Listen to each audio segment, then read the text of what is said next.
Academica Media.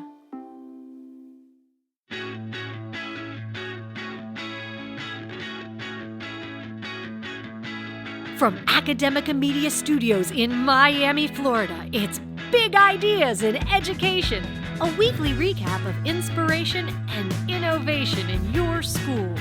Hello, education lovers. Welcome to the program. So thrilled to have you here joining us on this week's installment of Big Ideas in Education. I'm Ryan Kairalla from Doral College, joined happily by Dr. Sarah Boulos from Somerset Academy Schools. Hi, Sarah. Hi, Ryan. Hello, everyone. I'm always excited that we have that little, if you're watching on video, you know what I'm talking about, but we have that little, blackout of our screens right before we start talking. And I think I caught a little bit of my little dance in the jingle, in the opening jingle today. I mean, we all do it. Come on. I know that all the viewers and listeners who get to hear that absolute jam of the Big Ideas in Education song are all dancing wherever they are. And it's my ringtone. Happy to be dancing with you. Sarah, before we get into our stories this week, I want to unveil what I know is going to be just a hit recurring segment on this program, and I want to open with it just real quick. I call this segment, and it's a working title, to be fair, the tweets from teachers that will make Sarah go, "Aw." Oh, boy. That's what I have so far, okay? I already have a couple of these today, but go ahead. All right, here we go. I got the, we got our team kind of working out the title. We'll get it right. But right now it's called Tweets from Teachers That Make Sarah Go, Aw. And this one is from @foreverlas_ on Twitter. She writes, "My students keep asking me to move up to 8th grade with them. And it's getting harder and harder to keep the secret that I am." Oh. Right? All right. That's good. That's a good one. Oh, gosh. All right. So now we're all smiles right now. Let's keep it going. Sarah, what story do you have for us this week?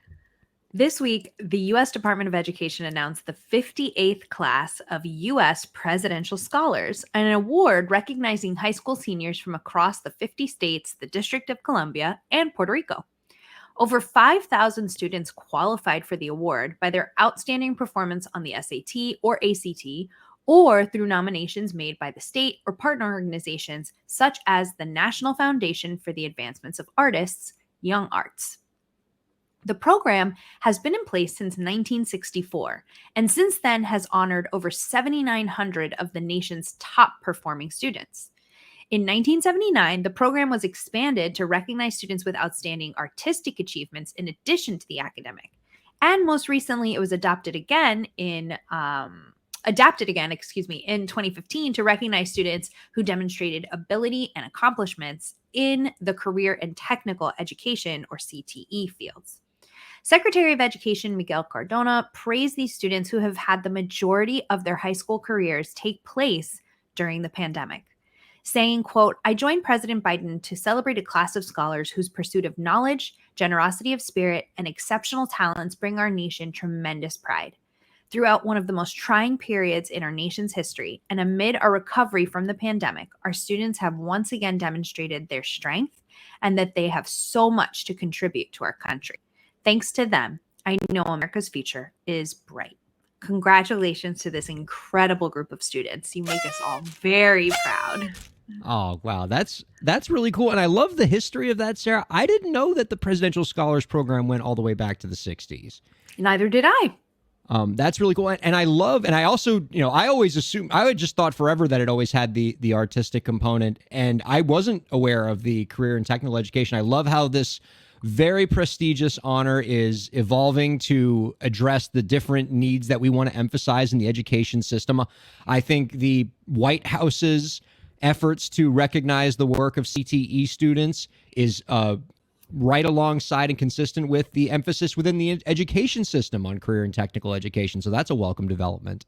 Absolutely. I didn't know about the CTE edition either. That's not something that I had really heard about. And so I'm really glad that I recognize that now, because it is something that I think that we as educators are trying to push. In the past I'd say in the past 10-ish years or so, maybe a little bit further back, going back 12 years when we started with Race to the Top, there was all of this this concern about career and college readiness. And a lot of it just focused on college readiness. But that The and college readiness part. yes, exactly. That and college readiness. But CCR is what a lot of us, abbreviated as, because, us educators have to abbreviate everything. But that CCR concern, I want to say a lot of it came out of a report that the ACT put out talking about how they predicted that a lot of students were going into college there was this gap, right, between where high school ended and where college began. And that was a real touchstone of where we were, right? That was a big point of us saying, what are we doing wrong? What are we missing in secondary, in K-12, that we're not preparing our students for what comes after? And so the fact that we're taking that and really recognizing it at every level, at the award level, that there is not only college readiness that we want to focus on, but also students in the career and technical fields, it's really encouraging. I also was really happy to hear that. And I'm glad that we're recognizing students, but it's also a point that we have to, I think, even though it's been in existence clearly for the past 7 years, I think we need to constantly make sure that we're recognizing those things in our schools, right? So it made me think, when we have our award nights at our schools, are they mirroring this? Are we making sure that we're awarding academics and artists and CTE, right? And questioning, what other areas should we be promoting and praising our students for? And as they, really dedicate themselves to all of these incredible feats. Without a doubt. And it does remind me of the great work that we're seeing in our own backyard in the state of Florida on its emphasis on career and technical education, where absolutely there are CTE certificate programs that high school students here can access. Schools often receive additional FTE funding for propagating those programs within their school campus. And so that's the kind of stuff we want to encourage, either as an alternative to the college path for students who want to go straight into a career, or as a supplement to it, because some of these CTE programs, at least that we have in Florida, seem like if you can get those credentials, even with a college degree, it's going to make you a lot more employable. There's, things in there about like legal analysis or Microsoft Office or using a lot of software and coding platforms and things like that. Really valuable, practical, marketable skills that are being directly encouraged and incentivized in our school systems. And it's a really welcome development. Not to mention, this was kind of at the tail end of the article that I was reading, but the idea that these students have risen to these challenges during the pandemic, right? And have accomplished all of these things in spite of what has been happening, in spite of their school shutting down, in spite of not necessarily being in a physical school, getting all of this done. It goes to show how, I think they use the phrase indomitable spirit, I'm sure somewhere in this article, but it really goes to show how incredibly resilient these students are, that they can maintain or exceed these achievements in such trying times. I'm so proud of these kids. And I know that once I click this link, and we'll provide the link in the description, it's going to probably take me places where I can read about some of these kids. Yeah, absolutely. And I'm going to think about what these kids have accomplished versus what I was doing at that age, and just be completely blown away. No, I mean, these kids are really incredible. Comparison is the thief of joy. Let's not do that. So true. But so thrilled for these kids. Got a great story here for you, Sarah, talking about end of the school year and behavioral issues. For some students, the end of the school year can bring a lot of excitement for the upcoming summer vacations. And for others, the last day of classes can be a cause for anxiety and stress as they're coping with the loss of their favorite teachers and the comforting routine of the school day. We've talked about that on this show before here. Either way, the swirling of emotions that are happening now for our kids can often lead to a rise in behavioral issues for students. In a recent blog post by We Are Teachers, they discuss this phenomenon and provide some actionable tips for teachers on how to address it. If a discussion of the upcoming summer break is making your students excessively talkative, for example, the article recommends that you give students an opportunity to express themselves. From the article, quote, put a timer on for 3 minutes or more or less and tell students they have 3 minutes to talk. When they hear the timer ring, it's time to focus. If they can focus on the lesson, and remember to keep your lessons short if possible, then you can make their talk time longer. If your students are losing motivation towards the end of the year, the article advises that showing a little empathy can go a long way. Quote, let your students know that you understand how they're feeling. Also remind them that they still have tasks to complete and learning to do until the very last day of school. Set daily goals for your whole class and announce them at the beginning of the day. Overall, keeping your kids going to the last day doesn't mean to ignore the end of year altogether. It's on their minds, and that's okay. But being understanding towards your students' feelings while communicating clear expectations about student behavior can help ensure that you finish the school year with a flourish. So interesting. I didn't hear any suggestions on how to keep teachers motivated once we get to the end of the school year, which is... Well, we have our own host of behavioral issues within Right? our profession as May and June approach. Completely, absolutely understandable. And I have to be honest, as someone, in a public school setting, when we're getting to the end of the school year, more and more, that means that we are entrenched in testing. Testing goes almost the entire last month of the school year. So it's not just the students who are getting antsy and a little, over it, if we're being honest.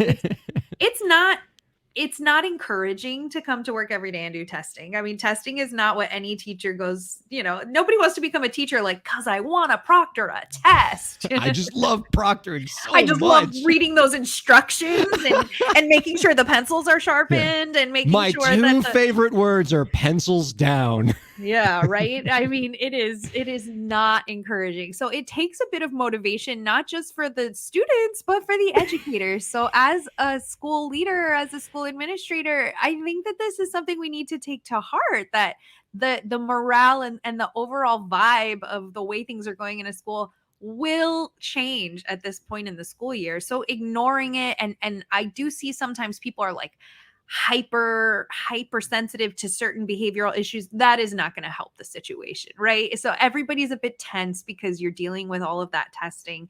And if you're in a school where that's not the case, people are just excited about what's happening next. I've noticed that there is a direct correlation between like how early or late your spring break is in relation to the end of your school year and the attitudes that happen. Because if you have a really early spring break, you've had that break maybe early in March, and then maybe you don't get out till earlier mid-June. It's a lot of time with very little time away from each other to miss each other, same for, if you have maybe kind of a later spring break and you get out, like some schools get out around Memorial Day, I do feel it's a little easier to keep that going, keep the morale going, and keep the conversations, keep the order a little bit easier. But I think that not leaning towards that hyper sensitivity and hyper discipline, does that mean anything goes? Absolutely not. That's not what I mean. But I do think a bit of empathy, as you mentioned from that article, and understanding that, we're sharing a similar situation. There is this, sometimes there's this nervous energy. Sometimes there's excitement. I think we also need to take into account the kind of like, I don't know, for lack of a better term, the like Harry Potter effect, right? That the kid, he never wanted to go home over the summer. Yeah. There are some kids that school is their safe place, and the services and the company that they have at school is not ever replicated in the summer. And so for some kids, there's food insecurity that happens over the summer. So not everyone is excited about summer vacation, and we need to be mindful of that and to be respectful of when and how we approach those conversations. Yeah, we had a story about that a few months ago when we were talking about Christmas vacation or holiday vacation, which is in a lot of the ways the same phenomenon where as teachers, we have to be careful about some of the language that we choose. Yeah. Going to our students and saying to all of them, are you excited? Are you happy about the upcoming break? As if it's a foregone conclusion that every student is happy to be away from the school campus for a while, when for many kids, the school campus is a place of routine. It's a place of comfort. And so we want to be mindful of those things. But it sounds like you're on board with the overall advice of this article, which is one of the worst things that you can do in this area is just pretend like summer doesn't exist and just ignore the feelings that the students, and as you well put it, the teachers are having right now. But to lean into it a little bit and to practice a little empathy, to acknowledge the feelings that are being had on both sides of the classroom. And by acknowledging it and still communicating clear expectations, we can get to the school year and finish it strong. Absolutely. I mean, I think for most topics, my advice would never to be ignore. Ignore reality and press on. I would say that is generally not my advice. We should get that just printed on t-shirts. Ignore reality and press on. That is generally not the advice. Although I should say there's definitely times as a teacher where ignoring situations is definitely the advice. But in the general sense, it is usually not my advice to ignore what your students and teachers are feeling. Right on. Love to hear some advice from the viewers and listeners out there. Want to benefit from the experience of all the educators listening to this. If you have any thoughts on either of our two stories this week, including any advice you may have on handling the end of school behavioral issues that your students and maybe yourself as an educator might be having, let us know. Tweet at us at Academica Media with the hashtag BigIdeasInEducation. We're going to be excited to hear from you, and we wish you all a happy summer break as well as we get closer to that point. And it's been a real treat hanging out with you this week. Absolutely. Thanks, everyone. Have a great week.